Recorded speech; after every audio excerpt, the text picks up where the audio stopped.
وهو العزيز الغفور. ونشهد أن لا إله إلا الله وحده لا شريك له. ونشهد أن سيدنا ومولانا محمدا عبده ورسوله. أما بعد فأعوذ بالله من الشيطان الرجيم. بسم الله الرحمن الرحيم. كل نفس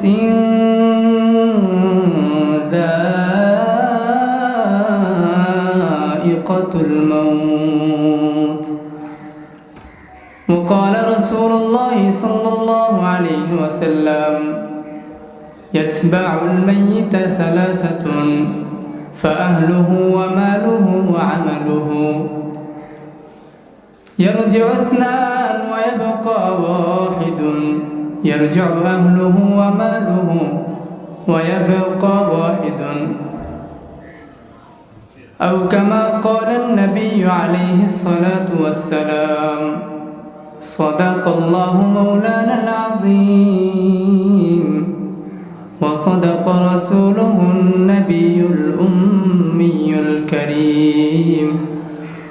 ونحن على ذلك من الشاهدين والشاكرين والذاكرين والحمد لله رب العالمين. আলহামদুলিল্লাহ, সমস্ত প্রশংসা সেই মহান রব্বুল আলামিনের দরবারে, যে মহান রব্বুল আলামিন আমাদেরকে দীর্ঘ 1 বছর পর আমাদের এলাকার, আমাদের মসজিদ মাদ্রাসার মাহফিলে আমাদেরকে একসাথে সমবেত হওয়ার মতো তৌফিক দান করেছেন। সেই মহান রব্বুল আলামিনের দরবারে আমরা এক আওয়াজে উচ্চ কণ্ঠে অন্তরস্থল থেকে শুকরিয়া আদায় করে বলি আলহামদুলিল্লাহ।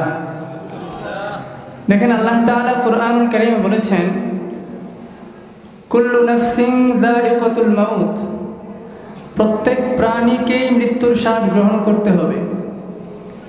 এই কথাটার মানে আমরা সবাই জানি, তারপরেও দেখা যায় আমরা দুনিয়ার বিভিন্ন কাজে ব্যস্ত হয়ে, দুনিয়ার বিভিন্ন লোভ লালসায় আটকে গিয়ে আমরা এই কথাটাকে ভুলে যাই। যার কারণে দেখা যায় এখনও যদি প্রত্যেক ব্যক্তিকে ধরে জিজ্ঞাসা করা হয়, আপনার স্বপ্ন কি, আপনার আকাঙ্ক্ষা কি, আপনার ভবিষ্যৎ পরিকল্পনা কি, দেখবেন তার মুখ থেকে হাজার হাজার স্বপ্নের কথা বেরিয়ে আসবে। যদি সে ওই কথার উপর আমল করত, যে কথা আল্লাহ কোরআনে বলেছেন কুল্লু নাফসিন যায়িকাতুল মাউত, তাহলে সে একটা পরিকল্পনাও ভবিষ্যতের জন্য করত না।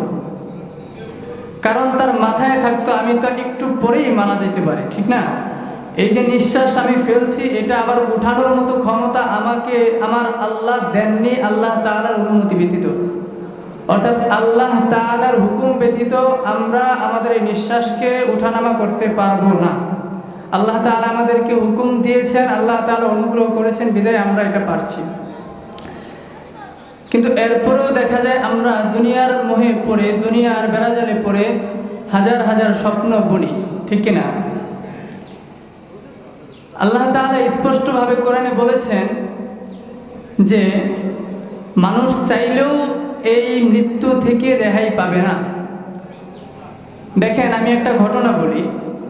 2023 সালের জুন মাসে আপনারা অনেকেই নিউজ পত্রিকাতে দেখেছেন, একটা সাবমেরিন গিয়েছিল পানির নিচে টাইটানিক জাহাজকে পরিদর্শন করার জন্য।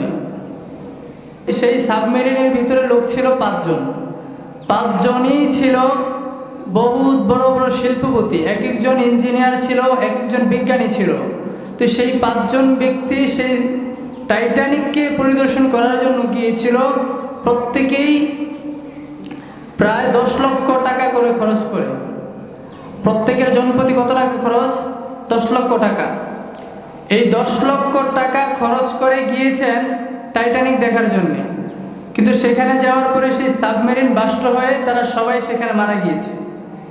এই কথার মানেটা কি জানেন?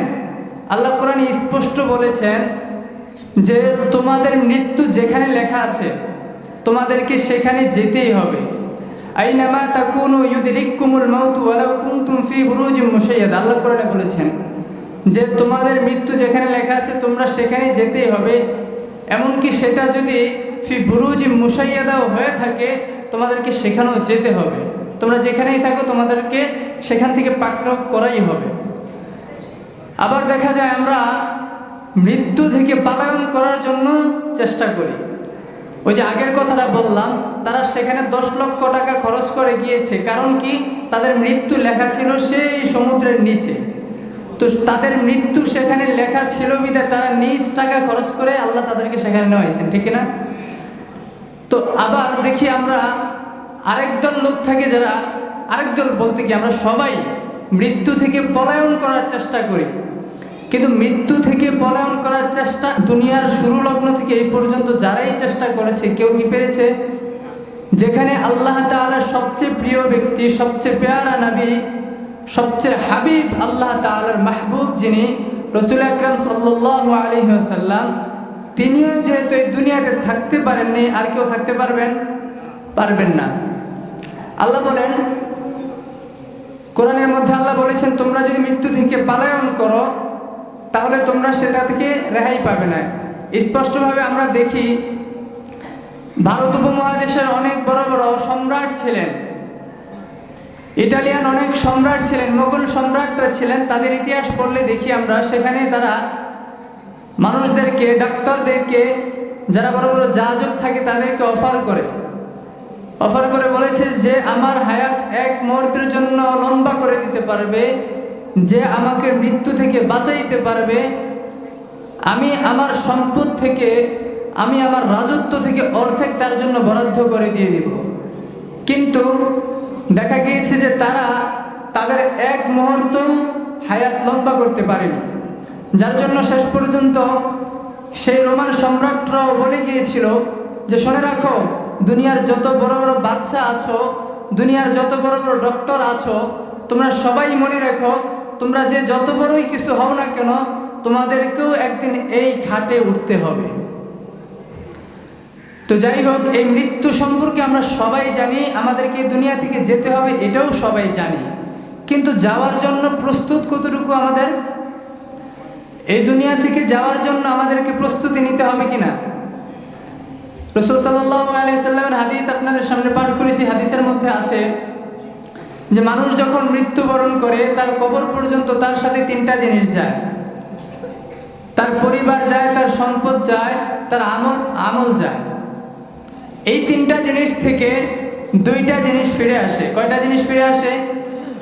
2টা জিনিস ফিরে আসে। ইয়ারজিউ আহলুহু ওয়া মালুহু, তাকে কবর পর্যন্ত নেওয়ার জন্য তার পরিবার পরিজন যায় কিনা, এবং তার সাথে তার সম্পদও যায়, বিভিন্ন মাধ্যমে যায়। তার ছেলে যায়, তার ছেলের গায়ে, তার ছেলের সাথে, তার পরিবারের সাথে তার বিভিন্ন সম্পদ থাকে, বা আরও বিভিন্নভাবে যায়। তো সেজন্য বলেছে কবর পর্যন্ত তার পরিবার যায়, তার সম্পদ যায়, আর তার মাল যায়। তো দেখা যায় যে তাকে কবরে রাখার পর তার পরিবারও চলে আসে, তার সম্পদ চলে আসে। এজন্য রাসূল সাল্লাল্লাহু আলাইহি সাল্লাম বলেছেন 2টা জিনিস ফিরে আসে। থাকে কয়টা জিনিস? ওয়ায়াবকা আমালুহু, এই যে আমলটা শুধু বাকি থাকে। এখন মাথায় রাখেন সবাই একটু চিন্তা করেন যে কবর পর্যন্ত আমাদের সাথে 3টা জিনিস যায়, যাওয়ার পর সর্বশেষ পর্যন্ত কবরেও আমাদের সাথে একটা জিনিস মাত্র থাকে, আর সেই জিনিসটা হচ্ছে আমল।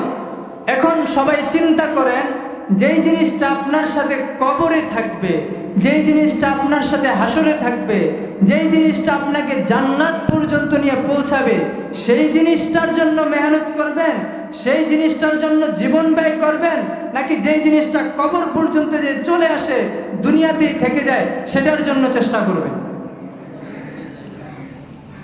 যেটা আপনাকে জান্নাত পর্যন্ত নেয় আমরা সেটার জন্য চেষ্টা মেহনত না করে, যেটা দুনিয়াতে থেকে যায়, যেটা আমাকে বিন্দু পরিমাণ ফায়দা দিবে না মৃত্যুর পরে, আমরা সেটার জন্য জীবনটাকে তামা করে ফেলছি। আল্লাহ তাআলা আমাদের সবাইকে উক্ত কথার উপর আমল করার তৌফিক দান করুন। মৃত্যুর আগে সবাইকে মৃত্যুর সামানা তৈরি করার তৌফিক দান করুন। আমিন ওয়া আখিরু দাওয়ানা আলহামদুলিল্লাহি রাব্বিল আলামিন।